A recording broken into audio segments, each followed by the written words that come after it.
जय हिंद दोस्तों, आप सभी का स्वागत है आपके अपने YouTube चैनल नौकरी तक पे। आज हम फिर से आपके सामने उपस्थित है एक नया टॉपिक, लेकिन छोटा सा होगा, जो हमेशा ही एग्जाम में पूछा जाता है, रिपीट होता है क्वेश्चन, जो प्रतिशत पे आधारित है। ये आपको मतदान होता है ना, कोई 2 उम्मीदवार खड़ा है मतदान में, इतना वोट से हार गया, कोई इतना परसेंटेज वोट लाया, ये आपको बच्चा पास फेल पर आधारित प्रश्न हम 2 से 3 क्वेश्चन आज बताएंगे, जो एग्जाम में हमेशा ही 99% जो पूछता है वहाँ से बस आपको डिजिट घुमा देगा। ये जो डिजिट है 10%, 5%, 400, इसको बस आगे पीछे कर देगा। इसी पे आधारित प्रश्न आता है। तो कहने का मतलब है प्रश्न जो बार बार पूछा जाता है एग्जाम में, वो हम प्रश्न लेके आए। ठीक है, चलिए आज हम स्टार्ट करते हैं फिर यहाँ से। आप ध्यान दीजिए, क्वेश्चन पढ़िए पहले क्या बोला है। एक परीक्षा में ए ने बी से 10% अधिक अंक लाया और बी ने सी से 5% अधिक अंक प्राप्त किए। यदि सी ने 400 में से, यहाँ अंडरलाइन कर दिए, 400 में से 300 अंक, 400 में से सी क्या किया, सी ने 400 में से 300 अंक प्राप्त किए, तो ए का अंक क्या था, ए का मान क्या था, यानी ए ने कितना अंक प्राप्त किया। इस टाइप का क्वेश्चन हो तो पहले 2 बार पढ़ लीजिए। अब पहले देखिएगा यहाँ मान कहाँ दिया हुआ है, कोई मान, तो आपको देखिए पहले क्या है, तो इसको ऐसे बनाइए। ए, चूँकि इसमें 3 टर्म आया तो लिख दीजिए ABC, लिख दिए। अब ए ने बी से 10% अधिक लाया और बी ने सी से 5% अधिक अंक लाया, लेकिन मान तो पता नहीं है। लेकिन हाँ, आगे पढ़िए। यदि सी ने 400 में से 300 अंक प्राप्त किए, यहाँ एक चीज़ दे दिया है, अंक में दे दिया है, तो आप सी कितना लाया, 400 का पूर्णांक था, 400 का एग्जाम था, उसमें से 300 अंक लाया, तो यहाँ से मार्क्स निकाल लीजिए। तो 300 लाया, ये जो सी है 300 लाया कितना में, तो कितना में, तो कुल नीचे आता हमेशा कितना में, 400 में से। ठीक है, 300 लाया 400 में से, इसको परसेंटेज में निकाल लीजिए, किसी भी भिन्न को परसेंटेज में निकाल लीजिए। उसके लिए 100 से गुना करना पड़ता है, कर दिए। कटने वाला है तो काट दीजिए, यहाँ से काटे, 4 का है 4, 4 दूना 8, 4 पंचे 20, यानी 25 दिया 75। ये 75% कौन लाया, सी लाया। सी जो है 75% मार्क्स लाया। यहाँ से मुझे पता लग गया। अब मुझे ये पता है ए ने बी से 10% अधिक लाया, ए जो है बी से 10%, और बी जो है, पढ़िएगा, बी जो है सी से 5% अधिक लाया, तो सी का मान निकाल लिए। सी से कितना अधिक लाया, बी जो है सी से कितना अधिक है, 5%, तो 75 है, इसमें 5 जोड़ दीजिए, 75 5 80% हो गया इसका मार्क्स। और ए ने कितना लाया, बी से 10% अधिक लाया, तो बी का इतना है 80, इससे 10 यानी 10 जोड़ दीजिए इसमें, तो कितना हो गया 90%, यानी यहाँ से हम अंक निकाल लिए। अब लास्ट में पढ़िए क्या निकालना है, तो ए के अंक क्या है, यानी ए का ओरिजिनल अंक क्या है, यानी अंक में कितना माना है, 200 लाया कि 260 लाया, 300 कितना लाया, ए का मान निकालना है। तो यहाँ पर देखिए, तो ए लिख लीजिएगा। तो हमको तो परसेंटेज में पता है कि 90% क्या लाया, ये मार्क्स लाया, लेकिन टोटल मार्क्स कितना का था। अब जब क्वेश्चन पढ़ेंगे कितना, यदि सी ने 400 में से 300 अंक प्राप्त किए, तो इतना पता लग गया कि टोटल मार्क्स यानी टोटल पूर्णांक कितना का था, 400 का था। तो 400 लिख लीजिए। 400 में से ए कितना लाया, चूंकि ए का मान निकालना अंक में, तो ए तो 90% लाया, तो टोटल यानी पूर्णांक का 90% निकाल दीजिए, 90%। तब परसेंट इसका मतलब क्या हो गया, 400 गुने 90, तो 90% का मतलब बट्टा 100। कटने वाला 2 जीरो से 2 जीरो कट गया, तो कितना आया, 9 चौके 36 और 2 1 जीरो। 360 अंक कौन लाया, ए कितना लाया, 360। हमको उम्मीद है कि आप समझ गए होंगे, नोट कीजिए। इसी पे आधारित प्रश्न देखिएगा, ये चुनाव पे आधारित प्रश्न है। सबसे पहले एक चीज़ जान लीजिए, आप हमेशा आप क्या कीजिएगा, कुल मत हमेशा 100% होता है अपने आप में, ये जान लीजिए, 100%। ये हमेशा याद रख लीजिए, नोट बना लीजिए इसको।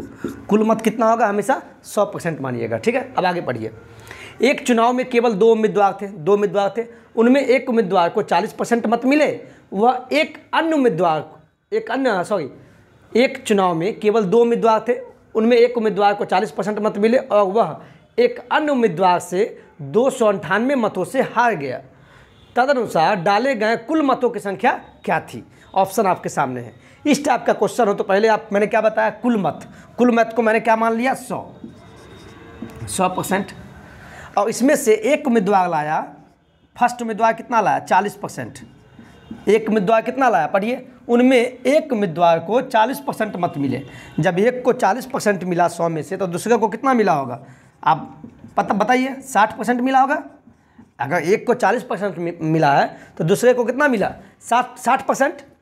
अब आगे पढ़िए, और वह एक अन्य उम्मीदवार से 298 मतों से हार गया। इसको 40% वोट अगर आया है तो दूसरे को 60% आ गया, इतना तो पता लगा लेंगे, चूंकि इसको 40 है तो उसको 60 है। और कितना मतों से हार गया, 298 मतों से। ये आपको रियल वैल्यू है, 298 मतों से हार गया। तो जब इसको 40% है, इससे ज़्यादा इसको मिला है 60%, तो परसेंटेज में कितना हुआ, निकाल लीजिए यहाँ से। 60 में से जब 40 जाएगा कितना परसेंट आया, 20%। यानी कहने का मतलब हुआ एक उम्मीदवार को 40% आया है तो दूसरे को 60।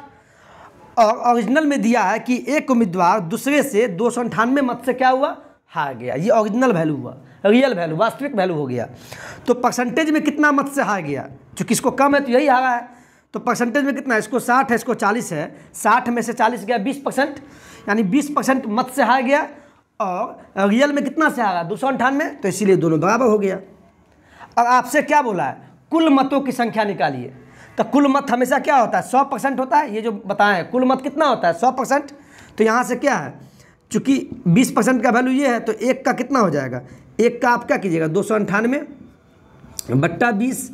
तो इसीलिए 100% यानी कुल मत निकालना है ना, तो 100%। तो 100% का वैल्यू यहाँ क्या होगा, 298/20। आइए गुने 100 चला जाएगा। आप देखिए तो स्क्रीन पे आ गया क्या, हाँ ठीक है।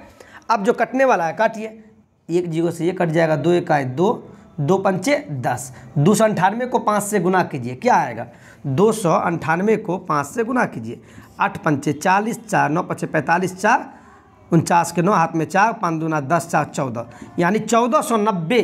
कुल मतों की संख्या कितना था, 1490। कुल मतों की संख्या 1490। ऑप्शन में क्या, सी नंबर पे आपका ये हो जाएगा। आप बस इसको याद रखिएगा, हमेशा कुल मत को 100% मानना है, नोट कीजिए। ये आपका आज के लिए लास्ट क्वेश्चन होंगे। अब देखिएगा, ये आपको एक विद्यार्थी का पास फेल पर आधारित प्रश्न है। देखिए, एक विद्यार्थी को 40 अंक मिलता है, कितना मिला, 40 अंक, लिख लीजिए। एक विद्यार्थी को 40 अंक मिलते हैं और वह 40 अंकों से फेल होता है। कितना अंकों से फेल हो गया, एक विद्यार्थी को 40 अंक मिलते हैं और वह 40 अंकों से फेल होता है, जबकि उसे पास होने के लिए 40% अंक चाहिए। कितना परसेंट चाहिए, 40%। ये अंक पास होने के लिए चाहिए उस विद्यार्थी को। अंकों का सर्वयोग क्या होगा, आपसे पूछा है। सर्वयोग कहने का मतलब ये हुआ, आप पहले समझ, सर्वयोग कहने का मतलब आप पूर्णांक निकालिए, कुल, यानी एग्जाम में, उस एग्जाम में कुल पूर्णांक, यानी कितने नंबर का एग्जाम था। आप लोग एग्जाम देते होंगे ना, या बोर्ड के एग्जाम दिए होंगे मैट्रिक का, तो 500 नंबर का एग्जाम होता होगा, उसमें आप लाए होंगे 325, 360, 480। तो कुल कितने का हुआ, तो वही हुआ सर्वयोग, यानी कुल पूर्णांक, कुल कितने का एग्जाम हुआ। तो सर्वयोग का ही दूसरा नाम क्या है, या तो कुल पूर्णांक कहिए या सर्वयोग कहिए, दोनों बात बराबर है। आपको फंसाने के लिए किया गया है, घुमा दिया क्वेश्चन को, क्वेश्चन वही है, घुमा दिया। सर्वयोग कहिए या कुल पूर्णांक कितने का था। एक चीज और जान लीजिए, जैसे पिछले वाले क्वेश्चन बताएं, कुल मत, जब चुनाव वाला प्रश्न हो तो उसमें कुल मतों की संख्या हमेशा 100%।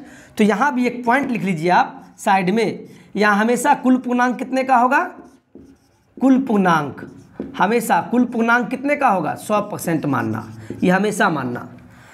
चूंकि यहाँ निकालना है सर्वयोग, यानी कुल पूर्णांक निकालना है, और कुल पूर्णांक हमेशा एग्जाम में 100% मानना, ये हमेशा याद रखना। मत चुनाव वाला में कुल मत 100% और पास फेल वाला में कुल पूर्णांक हमेशा 100% ही मानना। अब आगे आते हैं, जब एक विद्यार्थी 40 अंक लाता है, इतना अंक लाया और 40 अंकों से फेल हो गया, तो इसका मतलब है उसमें अगर 40 जोड़ देंगे, यानी इतना नंबर लाया है वो और 40 नंबर से फेल हो गया, अगर उसमें 40 नंबर जोड़ देंगे तो टोटल 80। अगर वो 80 नंबर लाता तो पास हो जाता। बात समझिए, क्या बोला, एक विद्यार्थी को 40 अंक आया, 40 अंक आ गया और वह 40 अंक से फेल हो गया। इसका मतलब है 40 लाया था, उसी में 40 जोड़ देंगे तब जो प्राप्तांक आएगा, यानी 40 40 कितना, 80 हो गया। अगर इतना नंबर लाता 80 नंबर तो वो पास हो जाता।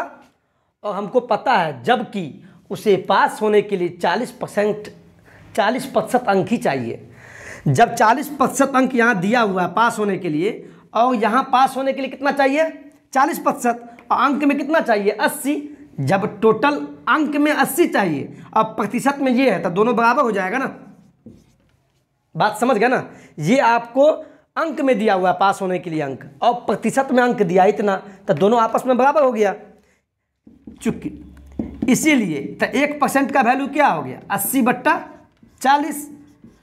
तो आपसे बोला है अंकों का सर्वयोग क्या होगा, और सर्वयोग का मतलब हो गया कुल पूर्णांक। आपसे कुल पूर्णांक पूछा है, और कुल पूर्णांक जब भी बोले तो इसका मतलब 100% का वैल्यू निकालिए। तो इसीलिए 100% का वैल्यू हो गया आपको 80/40, आइए गुने 100, कटने वाला है काट दीजिए। 2 दूना 4, 2 पंचे 10, 2 एकाई 2, 2 चौके 8, यानी 40 गुने 5 क्या हुआ 5 चौके 20, एक जीरो। यानी उसका कुल अंक का जो एग्जाम हुआ था, कुल अंकों का सर्वयोग क्या हो गया, ऑप्शन नंबर ए 200। आप पहले इसको नोट कीजिए। आप हमेशा यहाँ पे 100 मानिएगा, कुल पूर्णांक में मानना है, इसको याद कर लीजिएगा हमेशा। आज के लिए इतना ही, चूँकि ये शॉर्ट्स वीडियो था। आप लोग प्लीज़ इसी तरह अपने प्यार दीजिए, और वीडियो को पसंद करते ही हैं, मुझे पता है, कमेंट भी लिखते हैं। हमेशा लाएंगे, जो भी मेरा क्लास चल रहा है BSF ट्रेडमैन का, वो डेली निरंतर वीडियो आएगा। ये छोटा छोटा बीच में वीडियो डालते हैं जिससे आपको कुछ टॉपिक रिवाइज हो, और बहुत इंपॉर्टेंट टॉपिक है, इसको प्लीज़ वॉच कीजिए। कमेंट में जो भी टॉपिक पढ़ना चाहते हैं तो कमेंट में कीजिएगा, ठीक है। आज के लिए इतना ही। हंसते रहिए, मुस्कुराते रहिए। जय हिंद, जय भारत।